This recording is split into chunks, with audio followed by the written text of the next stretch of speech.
2029 सालच्या विधानसभा निवडणुकीसाठी भाजप आणि शिवसेनेनं स्वबळाची तयारी सुरू केल्याची चर्चा पुन्हा एकदा सुरू झाली। यावर राजकीय वर्तुळातून उलटसुलट प्रतिक्रिया येत आहेत। पण खरंच हे दोन्ही पक्ष आगामी निवडणुका स्वबळावर लढवणार का? आणि जर का लढवणार असतील तर काय असेल त्यांची रणनीती? पाहूयात एक खास रिपोर्ट।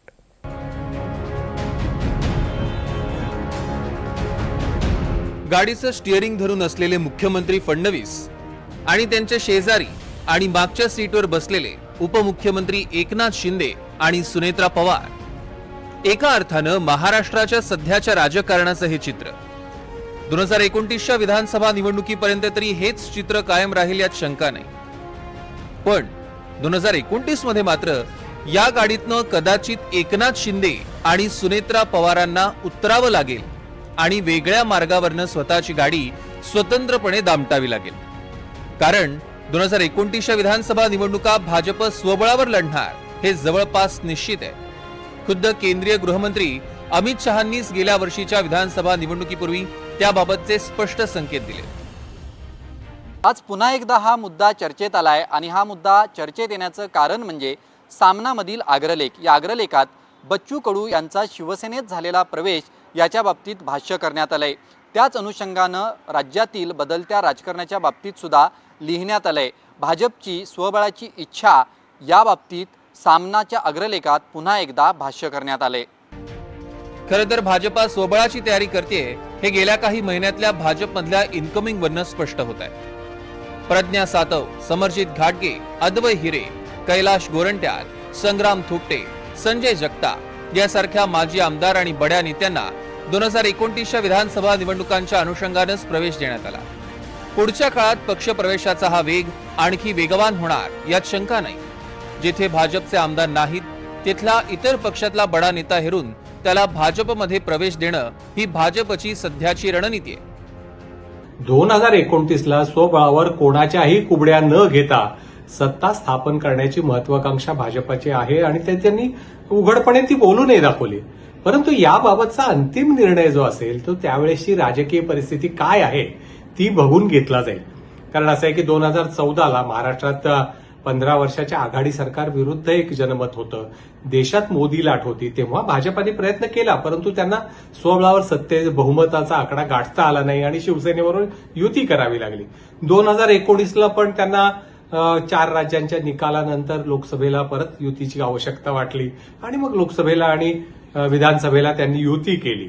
पुढच्या काळामध्ये सुद्धा त्यांना 2029ला परिस्थिती काय आहे त्यानुसार लोकसभा आणि विधानसभेच्या संदर्भात निर्णय घ्यावा लागेल। विशेष म्हणजे भाजपच्या या रणनीतीचा पुरेसा अंदाज आल्यानं एकनाथ शिंदेनेही तेच धोरण अवलंबलंय। बच्चू कडूंचा पक्षप्रवेश हा शिंदेंच्या याच रणनीतीचा एक भाग आहे। 2029च्या विधानसभेत भाजपशी आपला सामना होऊ शकतो याची कल्पना शिंदेंसह त्यांच्या शिलेदारांनाही आहे। प्रत्येक पक्ष हा आपापल्या पद्धतीने तयारी करत असतो। 29ला भाजप स्वबळावर लढणार का? लढू शकते ना। शिवसेना स्वबळावर लढत का? लढू शकते। असं राजकारणामध्ये कोणताही काही बॉन्ड किंवा अग्रीमेंट नसतो की या येणारी निवडणूक आता आपण अशी लढणार आहोत तशी लढणार आहोत। एका जागेसाठी शिवसेना भाजपची युती तुटताना आपण पाहिलेली आहे। म्हणून त्यांनी तयारी करणं, इतर पक्षांनी तयारी करणं याच्यात काही गैर नाही।